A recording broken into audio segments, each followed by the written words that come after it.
Now, moving on, in a major crackdown, the Canadian government has officially designated the Lawrence Bishnoi gang as a terrorist entity under its criminal code. The move links the gang to acts of violence and terror that have targeted specific communities, creating an atmosphere of fear and intimidation. This development follows high-level security talks held in New Delhi just weeks ago between India's National Security Advisor Ajit Doval and his Canadian counterpart Nathalie Drouin. Just yesterday, External Affairs Minister S. Shankar also met Canadian Foreign Minister Anita Anand in New York, calling the meeting positive and welcoming the appointment of new high commissioners as a key step in rebuilding strained diplomatic ties between both the countries. The government of Canada announced designating Lawrence Bishnoi gang as a terror entity. Your comments? I think it's an excellent move in the right direction. Canada has a serious problem with people from other countries coming here under asylum claims, refugee claims, coming here and then using Canada as a launching pad for grievances they have back home in deeply historical issues coming from the countries from which they originate. And for some reason, people feel like it's okay to do that and come here and agitate from Canada. And it's extremely dangerous for our country. People here don't understand it. And we don't like this. We don't want to be a launching pad for this. We want to be here for Canadians and for safety for Canadians. And I live in British Columbia. Our concerns need to be here. And so I'm pleased when groups like this are being designated and said, enough's enough. You can't do this here. Okay. Dallas also would like to understand one thing from you. There's always a difference between transnational gang and a terror group. How can transnational gang be designated as a terror entity?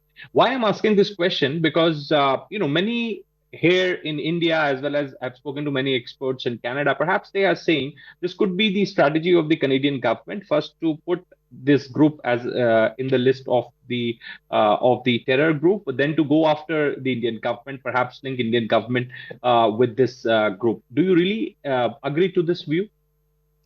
The transnational gangs should be targeted as well? Okay. Yeah, I think that anybody who's trying to import terrorist and criminal activity into Canada has to be targeted and dealt with. No country needs this.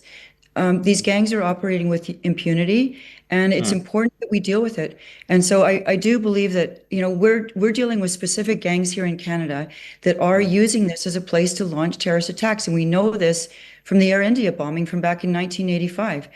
This is really dangerous stuff, and I don't know why the government's been slow to act on these things, but I'm pleased that they're making moves today. But there was no Lawrence Bishnoi gang behind the Air India bombings. No. Yeah. That's true. That's true. But these gangs, if they are, my focus is mainly on what is it? Is it helping Canada to have these groups operating here? Is it acceptable for our country to have other people? No, Dallas. That's absolutely everybody would accept any crackdown on Lawrence Bishnoi gang, because this gang is involved in a lot of criminal activities here in India as well. So there's no doubt. I mean, Indian government would also be very happy if the Canadian government goes after the Lawrence Bishnoi gang. There is no second thought to it. All what I'm asking is that there is always a different category in any country where the transnational gangs are treated and put in a separate category. The terror groups are treated and put in a separate category. Now, Al-Qaeda can't be compared with the Lawrence Bishnoi gang. So that's a simple argument I have. Can they be compared or differentiated, is what you're saying? Yeah. Well, to my mind, there should be no differentiation. Okay. Perhaps, do you believe there should be differentiation? Okay. No, I want to hear your views on it. Okay. Well, my views are that transnational gangs, if they're operating in our country, need to be designated and disallowed, and that those people crack down on. Why there are different categories, I don't understand that. Okay.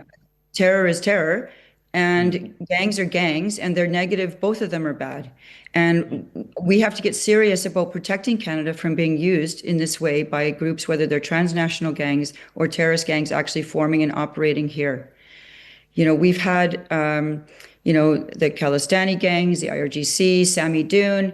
We've got different groups thinking it's okay to operate with impunity here. And I think that all of them need to be seriously dealt with so that people can live safely here in Canada.